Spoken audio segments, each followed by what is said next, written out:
ఆచంటలో మండల ప్రజా పరిషత్ సర్వసభ్య సమావేశం నిర్వహించారు. సమావేశానికి ముఖ్య అతిథిగా ఎమ్మెల్యే పితాని సత్యనారాయణ పాల్గొన్నారు. అనంతరం పితాని సత్యనారాయణ మాట్లాడారు. కావాలని చంద్రబాబు నాయుడు గారు కానీ పవన్ కళ్యాణ్ గారు కానీ ఆలోచిస్తున్న ప్రభుత్వంగా మేము భావిస్తూ ఉన్నాం. ఇటువంటి ప్రభుత్వాన్ని ఆదరించబడి గౌరవించబడిన అధికారులని మా ఆలోచనలు అర్థం చేసుకుని కింద స్థాయి వరకు ప్రజాప్రతినిధులందరూ కూడా గౌరవించమని చెప్తా ఉన్నాం. ఎక్కడైతే ప్రజాప్రతినిధులు తెలుగుదేశం పార్టీ కానీ ఇతర రాజకీయ పార్టీలు లేరో అక్కడ కూడా కార్యకర్తలు మా తెలుగుదేశం పార్టీ జనసేన కార్యకర్తలు కూడా ఆహ్వానించండి అని మరొక సందేశాన్ని ఇస్తా ఉన్నా. తద్వారా ఏవైతే కష్టపడి ఈనాడు దుర్భాగ్యమైన ప్రభుత్వాన్ని ఇంటికి పంపించడానికి ప్రయత్నం చేశారో వారికి కూడా గౌరవం దక్కించే విధంగా మీరు పనిచేయమని చెప్పి అధికారులు ఇక్కడ ఆదేశిస్తున్నాం. ఈనాడు మీ అందరికీ ఒకటే చెప్తా ఉన్నాం. నిన్న మొన్నటి వరకు ఆత్మధైర్యాన్ని ప్రజాప్రతినిధులు కోల్పోయారు. ఈరోజు చెప్తా ఉన్నాం, వైఎస్ఆర్ పార్టీయా తెలుగుదేశం పార్టీయా ఈక్వల్గా చూస్తాం, జనసేన పార్టీయా ఈక్వల్గా చూస్తాం, భారతీయ జనతా పార్టీ ఈక్వల్గా చూస్తాం, కాంగ్రెస్ పార్టీ ఈక్వల్గా చూస్తాం అనే మాటని ఈరోజు సభాముఖంగా హామీ ఇస్తున్నాం. ఈరోజు కూటమి తరపున ఇది ప్రజా ప్రభుత్వం చెప్పడానికే ధైర్యంగా చెప్తా ఉన్నాం. ఈనాడు మరొకసారి మీకు వాదిస్తున్నాం. విద్యార్థులందరూ కూడా మీరందరూ కూడా ఎంబీఓ గారు ఒక సూచన చేశారు. నాకే బాధ కలుగుతూ ఉంది. ఏమనంటే మా గవర్నమెంట్ స్కూల్లో జాయిన్ చేయండి అని శిక్షణ ఎంతో మరొకసారి మాట్లాడుతున్నాం. మేమందరూ కూడా ప్రభుత్వ స్కూల్కే సహకరిస్తానికి ప్రజలందరూ కూడా సహకరిస్తామని మాట్లాడుతూ ఈరోజు చెప్తా ఉన్నాం. ఎక్కడున్నా కూడా మీ ఉపాధ్యాయులందరూ కూడా ఒకే కోరుతా ఉన్నాం. ఉన్నతమైన విద్యని అందించడానికి మాత్రం ముందుగా రావాలని ఉపాధ్యాయ మిత్రులందరూ కూడా ఈ సభా వేదికల ద్వారా వారికి పూజిస్తూ ఉన్నాం. ఉపాధ్యాయ మిత్రులారా, ఈ ప్రభుత్వాన్ని ఆదర్శవంతంగా గెలిపించడంలో కూడా మీ పాత్ర ఉందని అభినందిస్తున్నాం.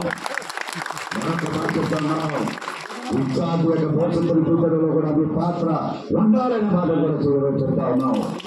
ఆ పాత్ర ప్రభుత్వ స్కూల్కి ఒక గౌరవాన్ని తెస్తుందనే మాట ఈరోజు వేదిక ద్వారా చెప్తా ఉన్నాం. ఈ వేదిక ద్వారా పేద విద్యార్థులు, మధ్య తరగతి విద్యార్థులు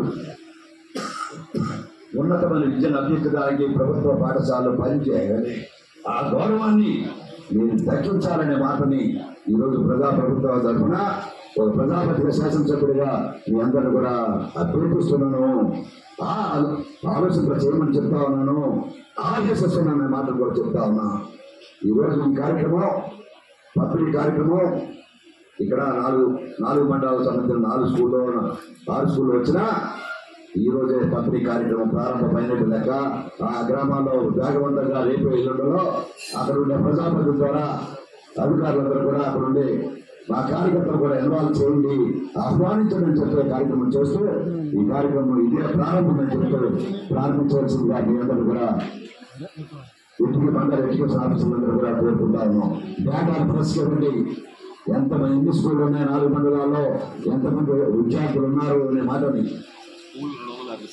టోటల్ స్కూళ్ళు 250, సుమారు 14,000 మంది విద్యార్థులు ఈ నియోజకవర్గంలో ఈ పంపిణీ కార్యక్రమం జరిగినట్టు భావించండి అని చెప్పే కార్యక్రమం ఈ రోజు ప్రారంభించిన కార్యక్రమాన్ని ప్రారంభిస్తూ విద్యార్థులందరూ కూడా నా దీవెనలు అర్థం చేసుకుంటూ ఇప్పుడు ముఖ్యమంత్రి గారి దీవెనలు, పవన్ కళ్యాణ్ ఉప ముఖ్యమంత్రి గారి దీవెనలు కూడా ఈరోజు మోడీ గారి దీవెనలు కూడా మీకు అందిస్తూ తద్వారా మీ అందరూ కూడా మంచి విద్యార్థిగా భవిష్యత్తు తీర్పించుకోవాలి, ప్రతి తల్లిదండ్రులకి మీరు ఆదర్శవంతం కావాలి అనే ఆలోచనతో ఈరోజు ప్రభుత్వం ఆలోచించిన సందర్భంగా ఉన్నతమైన విద్యను అభ్యసిస్తూ మీ కుటుంబానికి మంచి పేరు, మంచి గౌరవాన్ని విద్యార్థులకు తీసుకురావాలని విజ్ఞప్తి చేస్తూ ఉపాధ్యాయ వృత్తులందరూ కూడా ప్రత్యేకమైన మరొకసారి ఎన్నుకం మీ సేవ విద్యార్థి లోకానికి భవిష్యత్తు క్రియేట్ చేయమని మరొకసారి విజ్ఞప్తి చేస్తూ మీ అందరికీ ప్రత్యేకమైన అభినందనలు చాలా